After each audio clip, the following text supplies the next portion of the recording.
আসসালামু আলাইকুম। অনেকদিন পরে চলে আসলাম আপনাদের সামনে নতুন একটি ভিডিও নিয়ে। আর আজকে কথা বলবো ইনফিনিক্স নোট 40 প্রো এই স্মার্টফোনটি নিয়ে। আপনারা তো নিশ্চয়ই জানেন ইনফিনিক্স নোট 40 এবং ইনফিনিক্স নোট 40 প্রো এই স্মার্টফোন দুইটি বাংলাদেশ মার্কেটে লঞ্চ হয়ে গেছে। তো একটু লেট হলেও ভিডিওটা নিয়ে আসতে পেরেছি, সেজন্য আলহামদুলিল্লাহ। তো চলুন আর বেশি কথা না বাড়িয়ে মূল ভিডিও শুরু করা যায়। তো ফার্স্ট অফ অল এই স্মার্টফোনটির ডিজাইনের কথা বলতে গেলে এই জায়গায় মারাত্মক একটি ডিজাইন দিয়েছে। আর এই স্মার্টফোনটির দুই কার্ভ হওয়া এই স্মার্টফোনটির হ্যান্ডফিল অনেকটাই ভালো পাওয়া যাবে। ফোনটির ব্যাক প্যানেলে থাকছে ম্যাট ফিনিশ, যার ফলে স্ক্র্যাচ পড়ার আশঙ্কা একদম নেই বললেই চলে।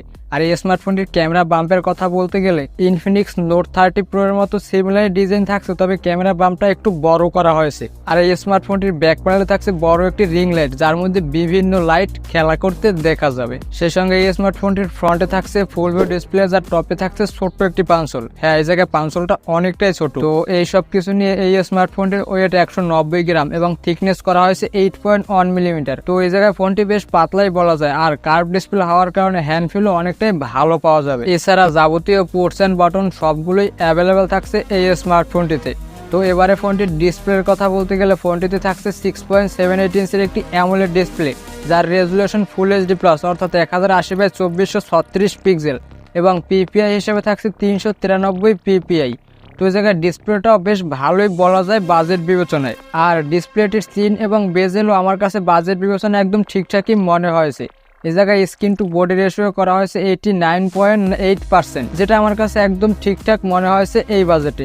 আর এই স্মার্টফোনটির ডিসপ্লেকে প্রোটেকশন করছে কর্নিং গরিলা গ্লাস, তবে এই জায়গায় কোন ভার্সনটা ব্যবহার করা হয়েছে তা অফিসিয়ালি জানায়নি ইনফিনিক্স। তো এই ডিসপ্লেটি আমার কাছে অনেকটাই ভালো মনে হয়েছে। এই বাজেটে কার্ভ ডিসপ্লে সচরাচর তেমন একটা ফোনে দেখা যায় না, যেটা ইনফিনিক্স করে দেখিয়েছে। ফোনটির ক্যামেরার কথা বলতে গেলে ফোনটির ব্যাক প্যানেলে থাকছে ট্রিপল ক্যামেরা সেটআপ, যার মেইন সেন্সর হিসেবে থাকছে 108 মেগাপিক্সেলের ক্যামেরা এবং বাকি দুইটি 2 মেগাপিক্সেলের অক্সিলারি সেন্সর। তো ফোনটির মেইন ক্যামেরার রেজাল্টের কথা বলতে গেলে ডেলাইটের পাশাপাশি লোলাইটও মারাত্মক লেভেলের ফটোগ্রাফি করা যাবে, তবে লোলাইটে আসলে কিছুটা গ্রেইনের দেখা পাওয়া যাবে এই স্মার্টফোনটির ফটোগ্রাফিতে।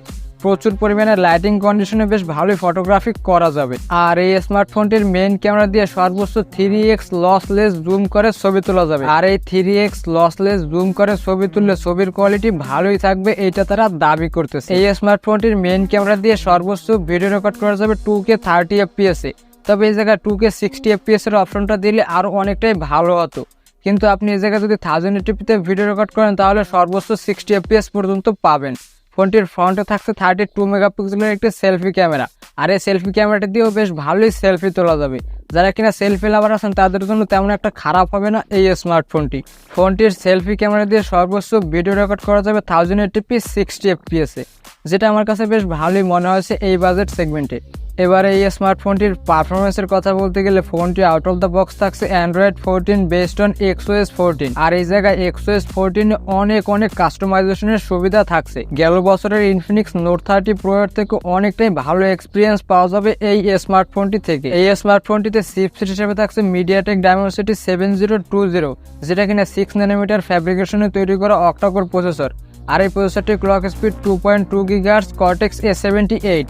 তো এই স্মার্টফোনটির পারফরমেন্সের কথা বলতে গেলে যদি আপনি হেভি গেমিংও করেন তারপরও বেশ ভালো একটি এক্সপিরিয়েন্স পাবেন এই স্মার্টফোনটি থেকে। আর রেগুলার ইউসেজে মারাত্মক লেভেলের স্মুথনেস পাওয়া যাবে এই স্মার্টফোনটি থেকে। তবে আগেকার ইনফিনিক্সের ফোনগুলোর ইউআই তেমন একটা ভালো ছিল না, কিন্তু বর্তমানে ইনফিনিক্স ইউআই এর দিকে অনেকটাই ফোকাস করেছে। তারা ইউআইটা অনেকটাই আপগ্রেড করেছে, যার ফলে ইউজার এক্সপিরিয়েন্স অনেকটাই ভালো হয় ইনফিনিক্সের ফোন থেকে। তবে আমার মতে আরও অনেকটাই আপগ্রেড করা দরকার যদি রিয়েলমি অথবা শাওমির মতো কোম্পানির ধারাধারে যেতে চায়। এই স্মার্টফোনটি থাকছে শুধুমাত্র একটি ভেরিয়েন্ট, তা হলো 8GB RAM 256GB স্টোরেজ। আর এই স্মার্টফোনটির দামের কথা বলতে গেলে বাংলাদেশ মার্কেটে এই স্মার্টফোনটির দাম রাখা হয়েছে 35,000 টাকা, যেটা আমার মতে একটু ওভার প্রাইসড মনে হয়েছে। যদি এই স্মার্টফোনটি 30,000 বা 32,000 টাকা হতো তাহলে একদম মাখনের মতো বলা যেত এই স্মার্টফোনটিকে। আপনাদের কাছে কেমন মনে হয় অবশ্যই কমেন্টে জানাবেন।